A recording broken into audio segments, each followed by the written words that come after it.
This is the Extra Point Podcast from Arizona's Family. Well, it is what, like the third, fourth, fifth. It's the Suns off season, and our next guest is here to bring some excitement to the matter because I really have been in a funk since the Suns lost the Denver Nuggets, and I got to get out of it. So who better to talk to us than the one, the only Espo, zooming in from PHNX.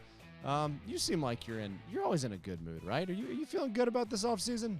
Well, I'm feeling good because Tempe hasn't voted to keep me out of town yet, so that's a win. Yeah, I mean they didn't vote for a toxic waste dump over you. What I've been does that called say? worse things than a toxic waste dump. What does that say about the state of sports in Arizona? By the way, I mean I know we're here to talk Suns, but like they have to clean up the dump anyway, right?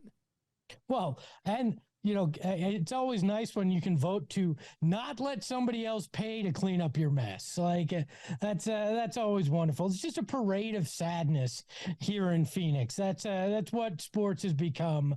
Somehow, they say sports is an escape from your regular life, but somehow it just keeps getting worse than my regular life. Oh my gosh, the parade of sadness, the podcast that nobody listens to. So yeah, let's dive right into this. Actually, one more question about the Coyotes. You're an East Valley guy, right? Yep. So where would you like to see them build their new arena that probably won't get built, and we'll probably be doing this for the next 15 years with another vote that doesn't go through?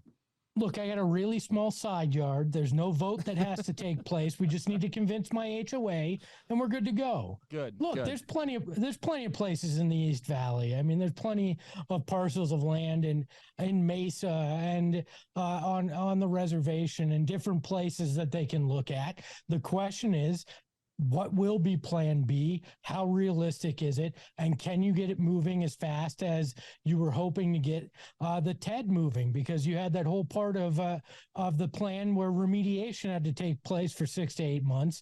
Can you get a deal in place and get shovels in the ground in that time and really lose no time because of it? Will the Coyotes once again own the town like they did in the late 90s? No. This is a Suns town. It's a Cardinals town now too. I think the Coyotes missed their prime opportunity when they decided not to take the Los Arcos site, and Steve Ellman decided to put personal real estate development over the team and move them out to Glendale. That opportunity is long gone, but I still think they can be a valuable part of the sports fabric here in town if they can find a home. Yeah, I take a lot of pride that we are one of the 13 4 big league towns. Also have the Mercury, the Rattlers, the 2 and 3 and 4 colleges to cover here, and just all the sports, golf tournament, NASCAR, Super Bowl, Final Four. Am I missing anything? What else? Soccer. Soccer. Now we have a women's soccer team. That's pretty cool. So, I mean, that's a great time to have a sports show. So, but I think at its core, this is still a Suns town. It is the first franchise, the first pro franchise to call, the Valley of the Sun home and put Phoenix across its chest and kind of put Phoenix on the map here. So, as we dive into the off season here, your mood after that Denver series loss. You know what? I was not as distraught as some people because to me, this was always the house money year. You came into the playoffs with, 10 games of KD playing with this group. You really didn't have the roster around it to make KD and Book work necessarily. You were hoping that those two guys were enough to carry you and win just because of their unbelievable otherworldly talent, and it didn't happen. You ran into a team with Nikola Jokic, who has been unbelievable this playoffs, and I feel like next year is the do or die year. If you wind up going into next year, you haven't built a sustainable roster around these guys, you haven't figured out how to do this, and you don't make the right coaching hire, that's when all hell breaks loose because you've mortgaged your future to put these two guys together. And if you don't win a title next year, that window becomes very, very close to closing with KD aging. So at this point, next year's the year. I'm not feeling all that awful about this year not winning it all, but Game 6 made it a very tough pill to swallow. Could Ty Lue have taken the starting lineup in Game 6 against the Nuggets and beat the Nuggets? What I think is that Ty Lue would not have found himself in a situation with the way he coaches that this team would be as disheartened as they seemed in Game 6. Would they have won? I don't know, but I don't think that they would have been down by 30 plus points in that game. Ty Lue seems to be a guy that gets the most out of every single player on a roster, and knows how to utilize the pieces at his disposal to where you never question the effort or the heart. They always overperform where they're at. So I don't think you would have been embarrassed. I don't know if you win the series though. Do you think there's an opportunity here to pry him loose? Or to me, this just seems like his name coming up means he's trying to get a little more security out of the Clippers and send a message to his two superstars, his frustration at their lack of availability. Yeah, I mean, if the Clippers don't play it right and they're not willing to talk extension or whatever, ego always comes into play. And if somebody wants you more than the team you're with, I certainly could see where he may wind up pushing his way out, but I don't see that being the likely scenario. We've heard Suns fans talk about Bob Myers, the Golden State executive. They're excited about Ty Lue. I hate to break it to people, but I have a strange sneaking suspicion that those two guys will be together, but it'll be in LA with the Clippers. All right, so who's on your short list then as we cross guys off here? This really is becoming the parade of sadness, by the way. I really don't know, because I know this will come as a giant surprise, but I didn't spend a lot of time this season looking at the assistant coaches of other teams and wondering who would be a great fit for the Phoenix Suns. And I feel like that's the route we're going down here, is you're going to wind up likely with a first-time head coach, and you're going to have to get it right. Now, a lot of people talk about Ty Lue. Well, the one thing that I find encouraging is when he was a first-time head coach, he won a championship. So it's not unheard of that a guy that's getting the call up to be a head coach from being an assistant can win it all in that year. But we've also seen as many guys like Igor Kokoshkov and Jeff Hornacek and guys like we've seen flame out in Phoenix do the same elsewhere when they get that first opportunity. So they're going to have to do their due diligence and figure it out. And everything I hear about Kevin Young is he's a good guy. He's smart, but do you really want a guy that was on Monty's staff that you just let him go? Is Kevin Young really going to be the answer? I don't know. Like, assistant coaches are a hope and a prayer, right? You look at it and you go, can this guy fill this seat? And we hope so. But none of us really know when it comes to that because we've never seen him do the job. Well, with Igor was like, hey, you guys should draft Luka. I just coached him in the World Championships. He's really good. And they drafted DeAndre Ayton, and he's like, how am I supposed to coach this guy?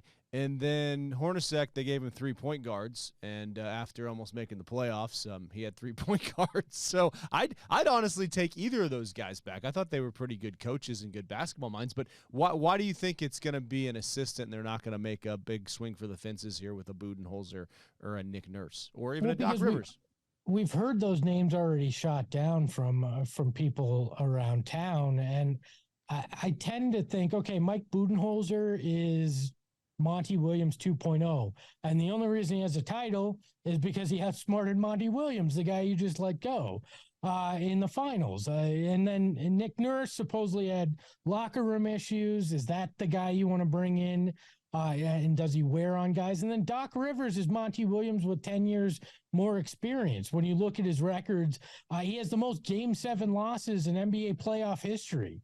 I mean, if your beef with what Monty was, he couldn't win elimination games, is Doc Rivers really the guy that you want to bring in to try to win elimination games? Sure, he did it once he came through with the Celtics, but the track record along the way isn't that great. I don't know, Mark. There's no perfect answer. And the crazy thing is, you may have had the guy to do the job here, but he failed so miraculously in 2 elimination games that you couldn't just take that chance again. Right. And something had to change. You can't fire all the players. That's what they always say. But This roster is going to look, I think, dramatically different come opening night next year. As far as Chris Paul goes, do you expect him to be on the roster come opening night?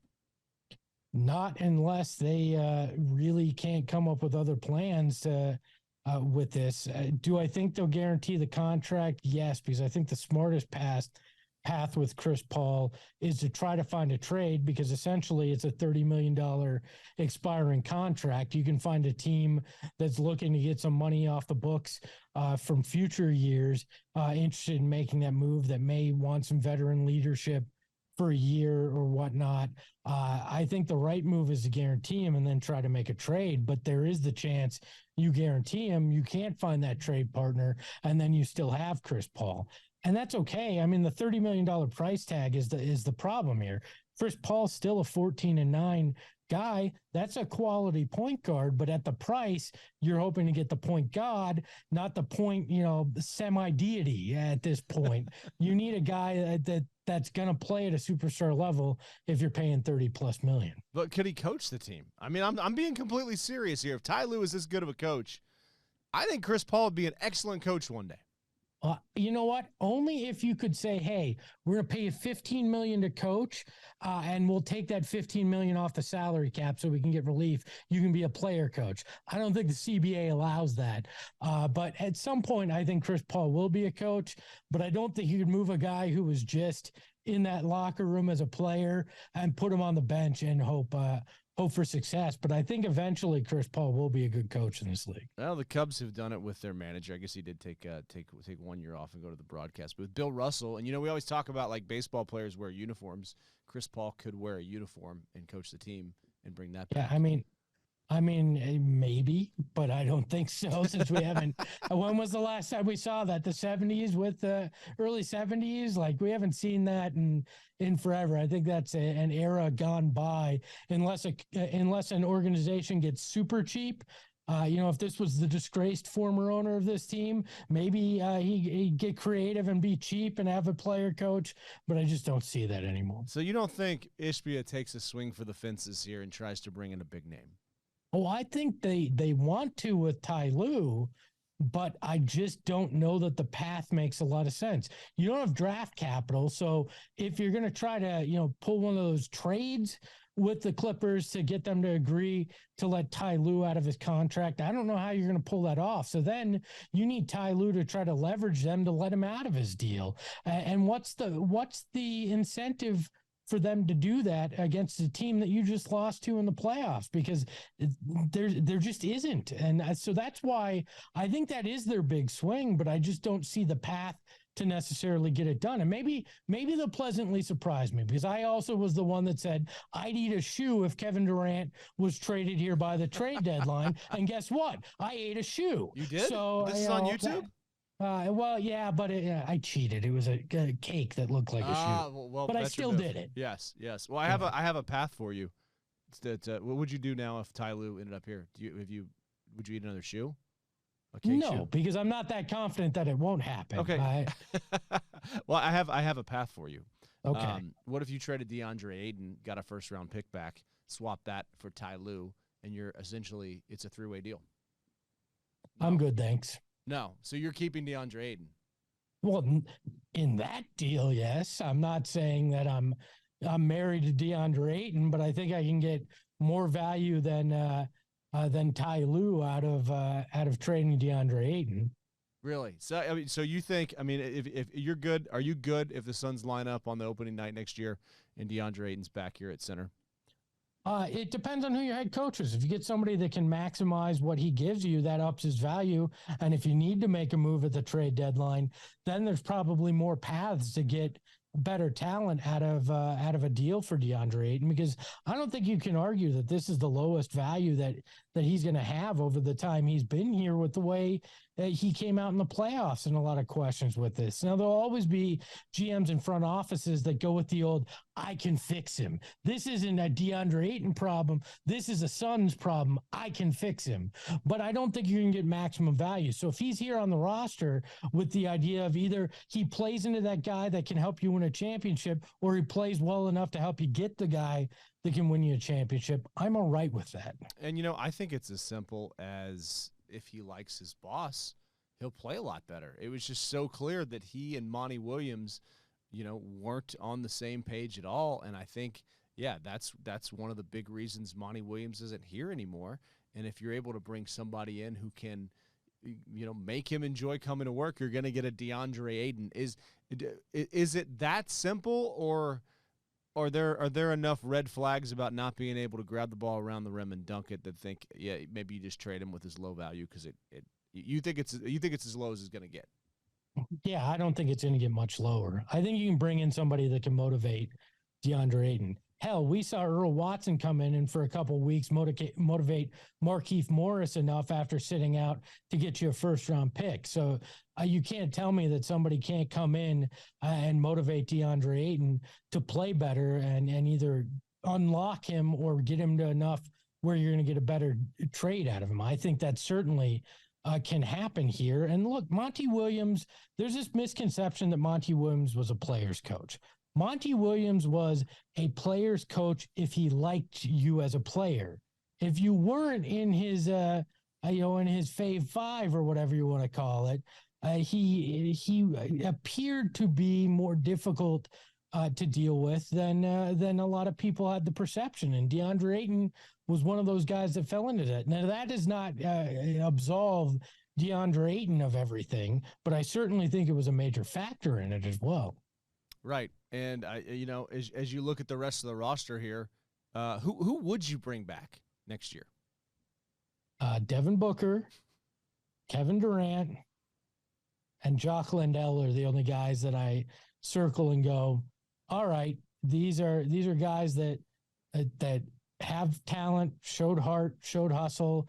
Ish Wainwright's a back of the roster guy that I'm fine if you bring him back and he's a good practice guy, but I have no problem with a complete overhaul if that's the direction you want to go. But they still need to make a lot of decisions about who's calling the shots, who's making the decisions. What does all this look like? Is James Jones the voice that's going to be deciding the path here? How is that going to work? There are a lot of questions to be answered over the next 6 weeks before free agency and the trade period open up. Are there enough free agents out there, you think, to restock the roster and get it to where it can compete for a championship next year? I think a combination of trades and free agency, you definitely can get there, but you're going to have to be creative, and you're going to have to convince some good players to come in probably at a lower price than they get elsewhere because they have the opportunity to win a title and play alongside Kevin Durant and Devin Booker. Without that, this is going to be very difficult to build this roster up. And you're going to have to hit on some trades where you take a guy that maybe underperformed in another city and maximizes potential here in Phoenix. As you looked at Booker and Durant together, I mean, I expected way more. I thought it was going to be pick your poison. Kind of like I expected Kyler Murray to be way more of a running threat, and I get frustrated when I see him drop back in the pocket, a 5-step drop. But as you look at the way that those two guys play together, do you see signs of life there? I mean, I don't know that bringing in 8 new guys off the street is going to get you instant chemistry. I think that's as much of a crapshoot as anything we've had here.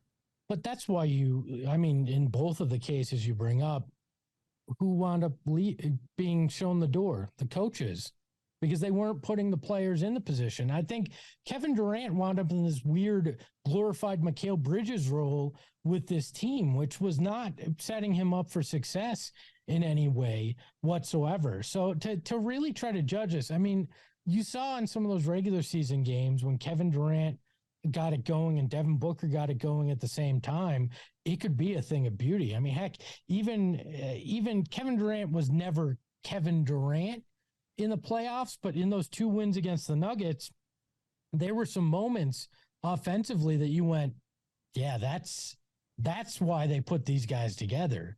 There's definitely a rhythm and a flow. I just don't think it was, I don't think it was put in a position to succeed. So I'm never going to count out 2 guys that are arguably in the top 12 in the NBA and say, well, this can't work because we saw a handful of games. I need to see it under a new coach. I need to see it with the training camp and go from there. I mean, they're two of the best talented guys in the league. They'll figure out how to make it work. And I just wonder if that rolled ankle is just going to be such an infamous moment in Arizona sports history. I mean, I agree. I got to see it next year. But, I think when sometimes when you see something together and it doesn't work, you can try a million different ways. Not to say that I don't think we could be celebrating the championship this time next year, but, man, it's going to take somebody a lot smarter than me to figure this out. That if that rolled ankle doesn't happen, do you think there's any sort of other outcome here for the Suns? Are they still playing? They may still be playing. They may have been in the Western Conference Finals, but I still think in the end, the lack of depth, the weird rotations, the lack of adjustments that were a hallmark of the Monty Williams era probably would have been their downfall in this playoff run, even with a completely healthy Kevin Durant. And if you have similar injuries to CP3 and DA, even with the healthy Kevin Durant, I still think it puts you in a position to not succeed, because you needed every bit of those four guys to make up for the lack of depth that you were dealing with. All right. Is anybody else over there like Derek in baseball or Leah in hockey? Johnny or Bo in football? Any more sadness? Any more the parade of sad? Can they just parade through? Am I not enough, Mark? No. I almost think you're too positive. Like, I've just been walking around with I've been moping around all day. Mark, I can either sit here and be downtrodden and look at this as woe is us, and give into 50 plus years of history, or be willfully ignorant and just hope it'll be better. And I choose to be willfully ignorant. Hey, that's another name for a podcast. Hey, thanks so much for joining us here, man. Always appreciate the conversation, and great talking to you. Always a pleasure. The Extra Point Podcast is a production of 3TV, CBS5, and azfamily.com in Phoenix, Arizona.